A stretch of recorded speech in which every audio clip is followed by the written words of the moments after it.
अध्यात्म विश्व विज्ञान यूट्यूब चैनल के सभी प्रेमी पाठकों का शंका समाधान सत्र में हार्दिक स्वागत समादर करते हैं। मित्रों, दो प्रश्न प्राप्त हुए हैं और हमारे आध्यात्मिक उन्नति और आध्यात्मिक चिंतन मनन के लिए अत्यंत आवश्यक ऐसे विषय रहने से हम इसका समावेश इस शंका समाधान सत्र में कर रहे हैं। पहला प्रश्न श्री कुंभाराम चौधरी का है। वे पूछते हैं कि हम इस संसार सागर में कब और कैसे फंस गए। इस भयानक और दुखदायी संसार सागर से बाहर निकलने का सर्वश्रेष्ठ प्रभावी उपाय क्या है। दूसरा प्रश्न है एडवोकेट भेषज शरण शर्मा इनका है। वे पूछते हैं कि मानव प्राणी को ही ईश्वर और अध्यात्म की आवश्यकता क्यों है, कृपया समझाएं। दोनों प्रश्न अत्यंत महत्वपूर्ण हैं और अध्यात्म से संबंधित है और यही हमारे भी प्राथमिक प्रश्न होते हैं और इसलिए इन प्रश्नों को जिसे कहते हैं कि व्यवस्थित समझना अत्यंत आवश्यक है। हम इस संसार सागर में कब और कैसे फंस गए। संसार सागर किसके लिए होता है? जो अपने व्यष्टि भूमिका से विचार करते हैं उनके लिए, अन्यथा जो सद्गुरु युक्ति से इस संसार को अर्थात इस विश्व को जान लेते हैं, वो जानते हैं कि यही विश्व परमात्मा है, यही विश्व सबका उद्गाता, उत्पन्न करता, स्थिति करता और लय करता है। इसके बाहर कुछ है न इसके अंदर कुछ है और इसे संसार सागर अर्थात जो द्वैत भूमिका से देखते हैं, जिसे कहते हैं कि ब्रह्म सत्य जगन मिथ्या, इस प्रकार के संदेह से संपूर्ण दृष्टि से जो इस संसार इस विश्व की ओर देखता है, वो ऐसे ही प्रश्न उनके मन में आते हैं और ये सबसे आवश्यक भी है, क्योंकि यही तो जिज्ञासा है जो हमें अध्यात्म की ओर प्रेरित करती है। और सबके प्रश्न यही होते हैं। हम बचपन से ही सुनते आ रहे हैं कि ये संसार भवसागर है, इसमें जीव फंस गया है और इस जीव का उद्धार होना ही इस नर्तन का परम कल्याण है। यहाँ तक तो ठीक है, लेकिन कब और कैसे फंस गए, तो इसका यानी शुरुआत कहाँ से होती है, कल्पना कहाँ से उदय होती है।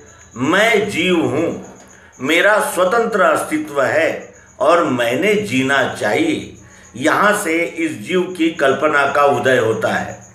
मैं जीव हूँ, मैं जीव हूँ का अर्थ होता है कि मैं एक व्यष्टि हूँ और इस विश्व से अलग हूँ और मुझे जीना है।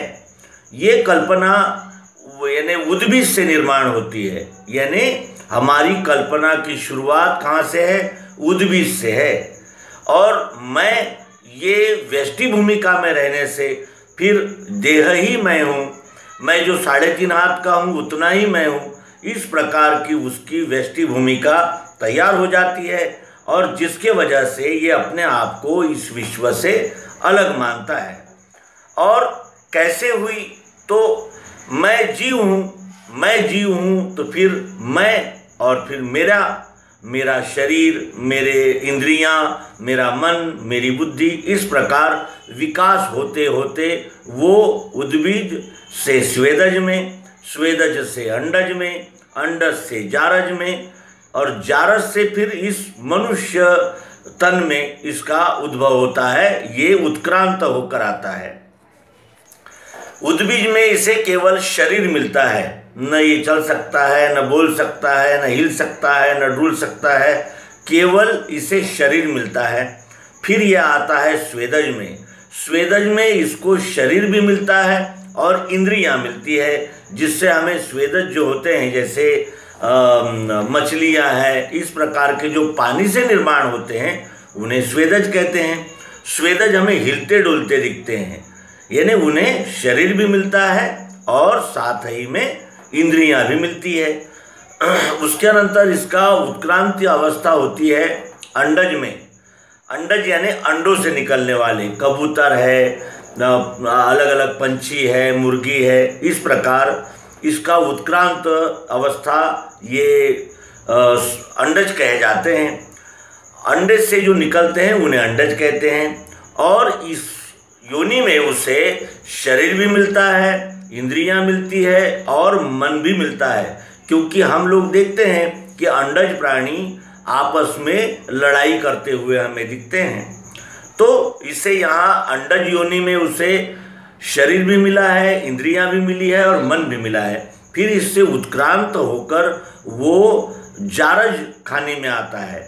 जारज का अर्थ होता है जो गर्भ होता है उसे जार कहते हैं। और जार में यानी गर्भ में जिसका जन्म होता है, जो गर्भ में ही पूरी तरह तैयार होकर आता है, उसे जारज कहते हैं।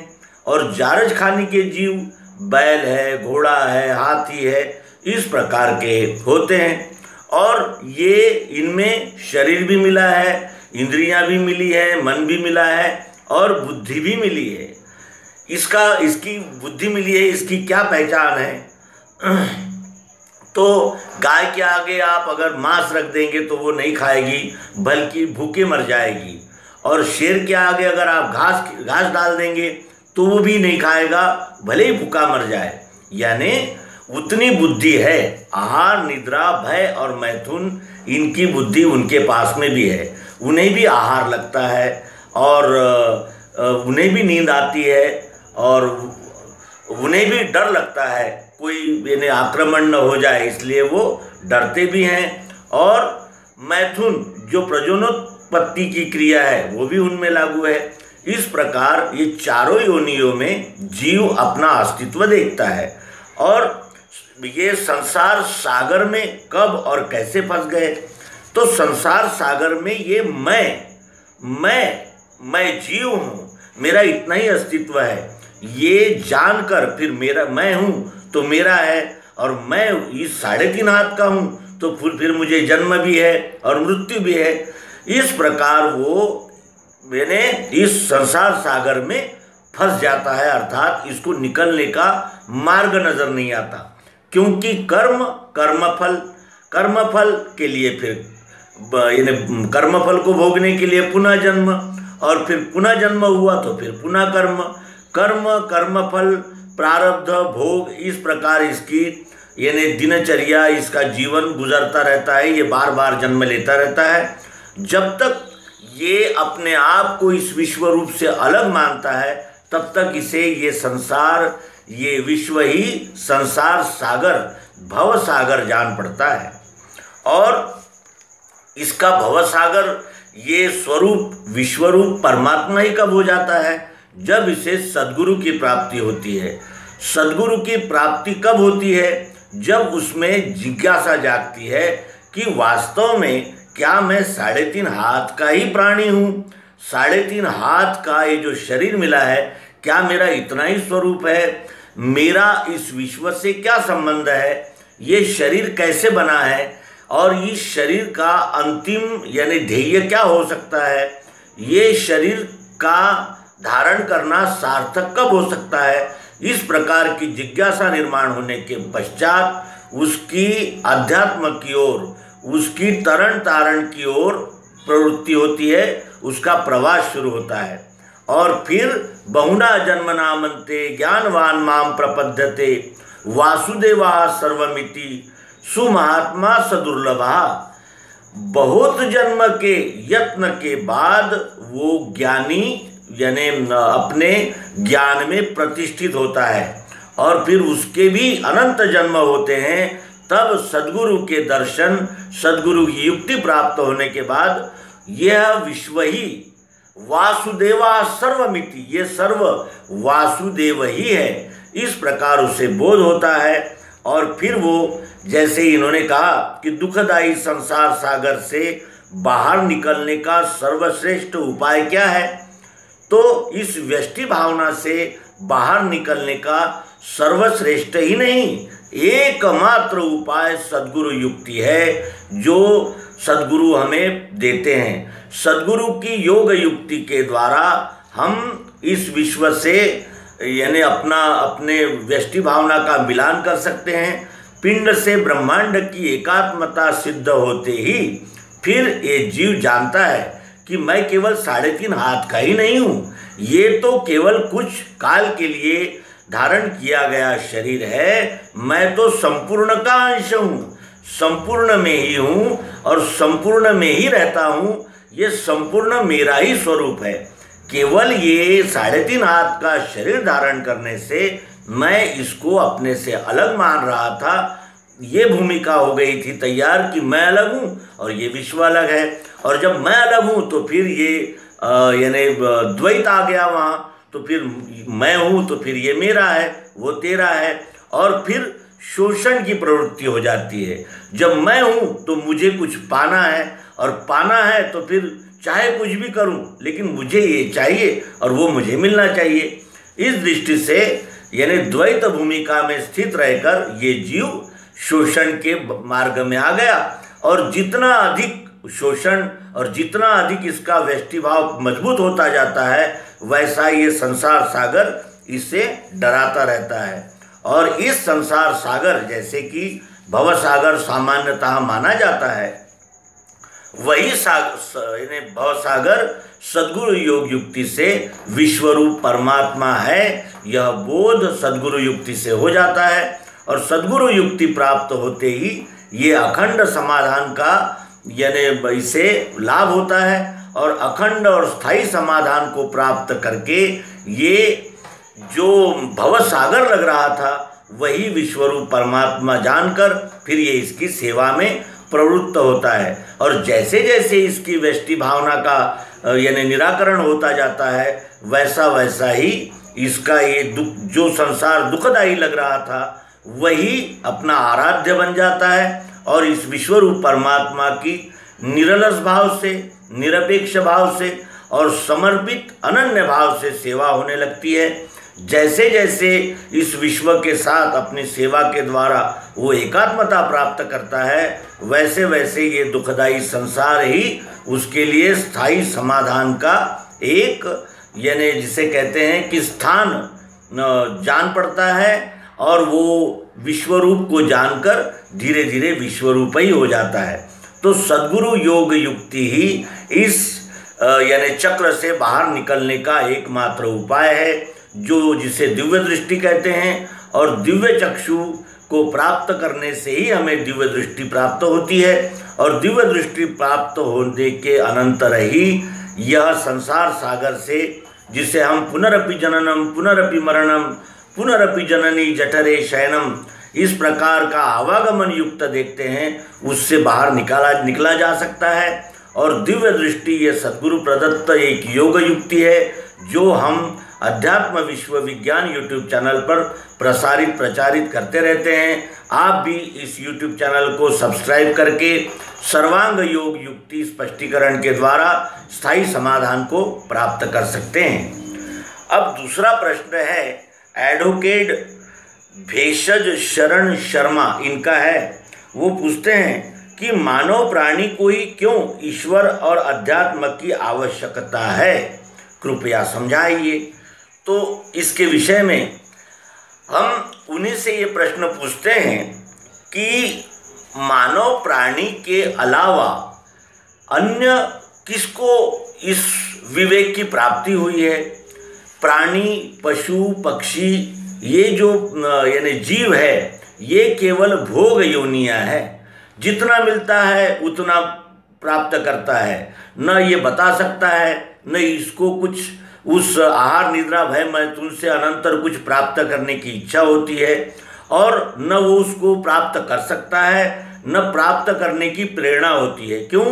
क्योंकि वो इसी को संपूर्ण यानी जीवन मानकर, इसी में अपने जीवन की संपूर्णता है ऐसा मानकर उसी में आबद्ध रहता है। और यानी जिसे कहते हैं कि उसकी दृष्टि ही उतनी ही सीमित होती है। और इसीलिए वो अन्य यानी मनुष्य के अलावा अन्य किसी भी प्राणी में ईश्वर और अध्यात्म की जिज्ञासा भी नहीं जागती, और वो अध्यात्म और ईश्वर इन विषयों का ध्यास भी नहीं कर सकता। लेकिन मनुष्य प्राणी ऐसा है कि उसे विवेक मिला है। वो जानता है कि चारों खानियों में अनंत प्रकार के शरीर धारण करके भी हमें शांति की प्राप्ति नहीं हुई, हमें समाधान नहीं मिला। और साथ ही मनुष्य को ही मैं कौन हूँ, कहाँ से आया हूँ, कहाँ जाऊँगा, मेरा परम सार्थक क्या है, और इस यानी बार बार जन्म और मृत्यु के चक्र में और इस जिसे कहते हैं जरा और मृत्यु और अनेक प्रकार के सुख दुखों के झोल से पार होने का क्या मार्ग है, ये जिज्ञासा, ये यानी जिसे कहते हैं कि एक प्रकार की तीव्र प्यास केवल मनुष्य शरीर में ही जागती है, क्योंकि उसे विवेक है। और इस नर तन को पाकर भी जो अध्यात्म और ईश्वर इन विषय में यानी जिसे कहते हैं कि दुर्लक्षित रहता है, वो अपना जन्म इसी तरह खो देता है। ये नर शरीर एक मौका है, एक अवसर है, और इस अवसर का जो लाभ लेते हैं वही अपने जीवन को सार्थक कर सकते हैं। अन्य प्राणियों में और मनुष्य में केवल एक ही फर्क है, उसके पास विवेक नहीं है, इसके पास विवेक है, लेकिन ये अपने विवेक का उपयोग केवल अपने आहार, निद्रा, भय, मैथुन इन प्राथमिक आवश्यकताओं को पूर्ण करने में लगाता है। और फिर ये मेरा है, वो मेरा है, मैं इसे पालूंगा और पालूंगा और संग्रह कर लूँ, और अनेक प्रकार के जो आकर्षण और प्रलोभन इस विश्व में दिखते हैं उनके पीछे दौड़ता रहता है। जैसे कस्तूरी मृग, उसकी बेंबी में, उसकी नाभि में जो कस्तूरी है उसका भान न रखते हुए उसी सुगंध की आशा में इधर उधर दौड़ता फिरता है, और इस तरह वो परेशान भी रहता है, और उसके पास ही रहने वाले उस कस्तूरी का वो आनंद नहीं ले पाता। वैसे ही इस मनुष्य का है, बाहर दिखता है उतना ही है, या फिर मेरे को जो चाहिए उतना ही विश्व है, उसके बाहर कुछ है ही नहीं। इस प्रकार अंदर बाहर, मेरा और तेरा, इसी द्वंद्व में वो लगा रहने से ईश्वर और अध्यात्म के विषय में मनुष्य शरीर धारण करने के बाद भी जागृति नहीं रहती। और वो जागृति केवल सत्संग, सुविचार, सद्विचार, सद्ग्रंथों का पठन पाठन और एक प्रकार का निश्चय, निर्धार कि मैं अपने नर्तन का, अपने इस अवसर का लाभ, परम लाभ प्राप्त करके ही रहूँगा, ऐसा जो ठानते हैं वही ईश्वर और अध्यात्म के विषय में जिज्ञासा कायम रखते हैं। और जितने यानी जैसे जितने प्रमाण में हमारा यानी हमारी प्यास जागती है, उतने ही प्रमाण में हमें पानी की आवश्यकता, जैसे जो बहुत प्यासा हो वो कितनी तीव्रता से पानी की खोज करता है, और जिसे थोड़ी सी प्यास लगी है वो सोचता है कि आज नहीं, यहाँ नहीं, वहाँ कभी ना कभी तो पानी थोड़ी देर में मिल ही जाएगा। उसी तरह अपने अंदर की प्यास को जगाते रखना और इस नर जन्म के परम साध्य की ओर ही अपने सारे मन, बुद्धि, चित्त, अहंकार और अपनी सभी प्रकार के यानी जिसे कहते हैं कि प्रयासों और एम्स यानी लक्ष्य को जागृत रखने वाला ही इसको प्राप्त करता है। सद्गुरु योग युक्ति से ही मनुष्य के सभी प्रश्नों के उत्तर मिल जाते हैं, और कहीं 7वें आसमान में है ईश्वर, कहीं 10वें पाताल में है, फिर वो जन्नत है और ये है और वो है, इस प्रकार की रोचक भूमिकाएं, या फिर अचानक ही निर्माण होता है, ऐसा होता है, वैसा होता है, और अगर मैं बलि न दे दूं तो फिर ऐसा हो जाएगा, इस प्रकार की भयानक यानी रोचक और भयानक वृत्तियों से निकालकर यथार्थ और सत्य के धरातल पर उपस्थित करने का सामर्थ्य केवल सद्गुरु योग युक्ति में ही है। और इसी सद्गुरु योग युक्ति को प्रसारित जन जन तक पहुंचाने का लक्ष्य लेकर अध्यात्म विश्व विज्ञान यूट्यूब चैनल चल रहा है, और आप सभी के सहकार्य सहयोग और प्रेरणा से ये अपने लक्ष्य को धीरे धीरे प्राप्त करता ही रहेगा। 10 को बताएंगे, लेकिन एक तो स्थिर होकर इसको अंगीकार करेगा और जिसका भी समाधान होगा वो अवश्य ही अपने अन्य मित्रों तक इस योग युक्ति को पहुंचाएगा ही। इस विश्वास के साथ इस अंक को विराम देते हैं। आपके प्रश्नों का, आपके जिज्ञासाओं का सदैव स्वागत रहेगा। नर्मदे हर। सद्गुरु भगवान की जय। विश्वरूप परमात्मा की जय। नर्मदे।